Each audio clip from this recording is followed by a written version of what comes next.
Kita belajar lagi mengenai karakter Tuhan Yesus. Karakter Tuhan Yesus. Karena firman Tuhan berkata, barang siapa yang ada dalam Tuhan Yesus, dia wajib hidup sama sebagaimana Yesus hidup.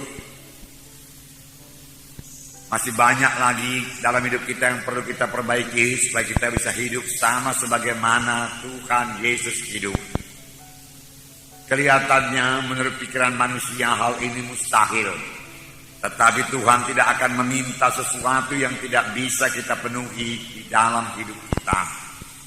Terlebih-lebih firman Tuhan berkata, sama sebagaimana dikatakan Paulus, hidupku ini bukannya aku lagi, tapi Yesus hidup dalam aku. Yesus hidup di dalam saudara. Yesus hidup dalam saya. Ada Roh Kudus dalam saudara, ada Roh Kudus dalam saya.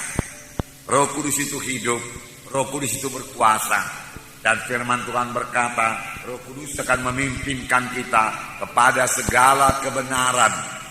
Roh Kudus akan menuntun kita. Roh Kudus akan menyanggupkan saudara untuk menolak semua dosa. Roh Kudus akan memperingatkan saudara, menerangkan kepada saudara mana sifat-sifat yang tidak berkenan kepada Tuhan, mana kesombongan kita, kemalasan kita, segala sesuatu yang tidak berkenan kepada Tuhan diterangkan semua oleh Roh Kudus kepada kita. Kalau kita mau dengar-dengaran kepada Roh Kudus. Dan yang perlu bagi kita yaitu mematuhi Roh Kudus, niscaya hidup kita berubah, damai dan sejahtera. Sebenarnya bukan hanya hidup, kita juga perlu melayani sama sebagaimana Yesus melayani. Yesus melayani, membawa firman Tuhan dan membawa kuasa Tuhan. Yang menyembuhkan yang sakit, yang mengusir setan. Siapakah sekarang yang dipakai Tuhan untuk melaksanakan hal ini? Tidak lain daripada gerejanya, yaitu saudara dan saya. Tidak ada alat Tuhan yang lain. Tuhan telah menyerahkan pelayanan tersebut kepada gerejanya yang sangat dia kasihi, yang telah ditebusnya dengan harga yang mahal, dengan darahnya yang mahal, yaitu kita ini membawa berita Injil. Kita ini memperkenalkan Tuhan Yesus kepada jiwa-jiwa yang belum mengenal Tuhan Yesus. Kita inilah yang dipakai Tuhan untuk menyatakan kuasa Tuhan yang belum berubah ini. Itu kita inilah, saudara dan saya, yang dipakai Tuhan untuk berdoa bagi orang sakit, lalu orang itu akan sembuh. Kita inilah yang dipakai Tuhan untuk meletakkan tangan seorang sakit, lalu orang itu akan sembuh. Kita inilah yang dipakai Tuhan untuk mengusirkan setan di dalam nama Yesus, dan setan mesti pergi di dalam nama Yesus. Amin, saudara. Jadi kita lah yang dipakai Tuhan. Tidak ada Tuhan yang lain. Terlebih pada akhir zaman ini, di mana Tuhan mau menyelesaikan pekerjaannya. Itu berarti dia akan menyelamatkan banyak-banyak jiwa-jiwa. Injil Tuhan akan dikabarkan lebih gencar lagi, lebih hebat lagi. Sehingga banyak jiwa-jiwa diselamatkan. Gereja-gereja dibangunkan. Terutama bukan gedungnya yang dibangunkan, orang-orang yang dibangunkan, anak-anak Tuhan yang dibangunkan. Bertambah teguh hatinya, bertambah teguh batinnya untuk mengikut Tuhan. Tidak mudah digoda setan, tidak mudah dimimbangkan oleh busuk itu, tetapi teguh mengikut Tuhan. Nah, saudara yang kasih dalam nama Yesus, semua ini bisa kita laksanakan karena Yesus di dalam saudara, Yesus dalam kita. Amin, saudara. Jadi Tuhan Yesus ada dalam saudara. Sadarilah itu selalu. Roh Kudus dalam saudara. Sadarilah itu. Sadarilah itu. Bahkan firman Tuhan, kobarkanlah karunia-karunia Roh Kudus yang ada padamu.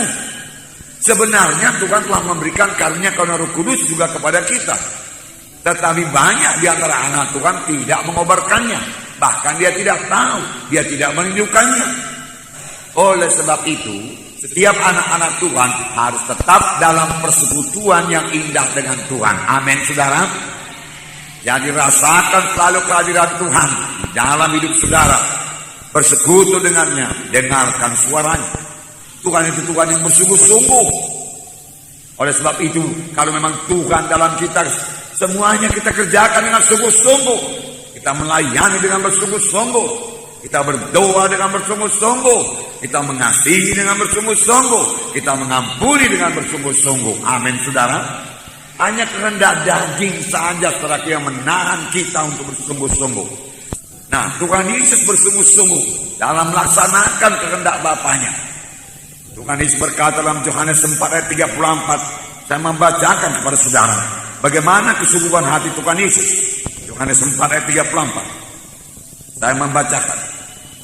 Yohanes 4 ayat 34. Sini dikatakan, kata Yesus kepada mereka, makananku ialah melakukan kehendak Dia yang mengutus aku dan menyelesaikan pekerjaannya.